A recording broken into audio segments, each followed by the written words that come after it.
दोस्तों, आज हम एंटी मनी लॉन्ड्रिंग के हवाले से बात करेंगे।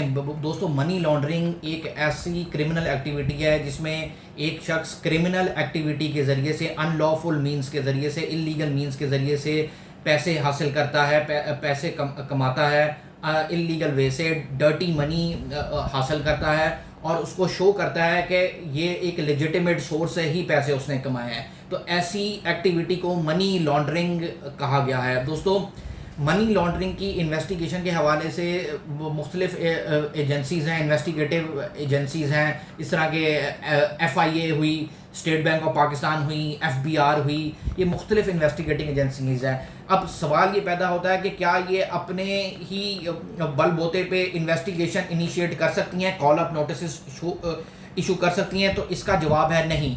जब तक फाइनेंशियल मॉनिटरिंग यूनिट जो है वो एक ऐसा इदारा है जो कि सस्पिशियस ट्रांजैक्शंस पर चेक एंड बैलेंसेस रखती है, जब तक फाइनेंशियल मॉनिटरिंग यूनिट की कोई रिकमेंडेशन नहीं आ जाती, तब तक मनी लॉन्ड्रिंग के हवाले से ये इन्वेस्टिगेटिंग एजेंसीज इन्वेस्टिगेशन शुरू नहीं कर सकती। दोस्तों, ये मेरी पर्सनल ओपिनियन नहीं है, ये ऑनरेबल लाहौर हाई कोर्ट की जजमेंट है। PLD 2024 लाहौर, पेज नंबर 244 है। PLJ 2025 Lahore, civil note, page number 67 है। इन जजमेंट्स में यही कहा गया है कि जब तक फाइनेंशियल मॉनिटरिंग यूनिट की रिकमेंडेशंस नहीं आ जाती, वो अपनी रिकमेंडेशंस नहीं सेंड कर देती किसी इन्वेस्टिगेटिंग एजेंसी को, तब तक कोई भी इदारा अपने बलबूते पे इन्वेस्टिगेशन इनिशिएट नहीं कर सकता। और दूसरी बात ये कि जब कॉल अप नोटिस भेजने हैं किसी शख्स को इंक्वायरी करने के लिए, बुलाने के हवाले से इंक्वायरी करने के लिए, तो वो कॉल अप नोटिस में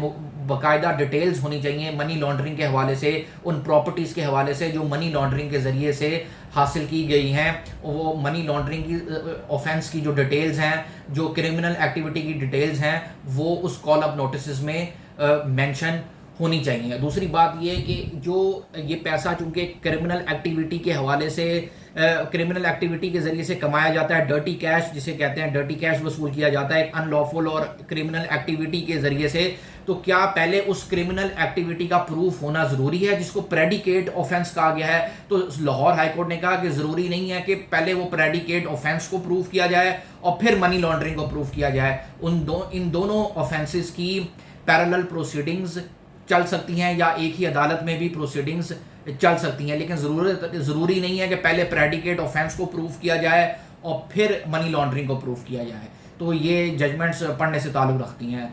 शुक्रिया।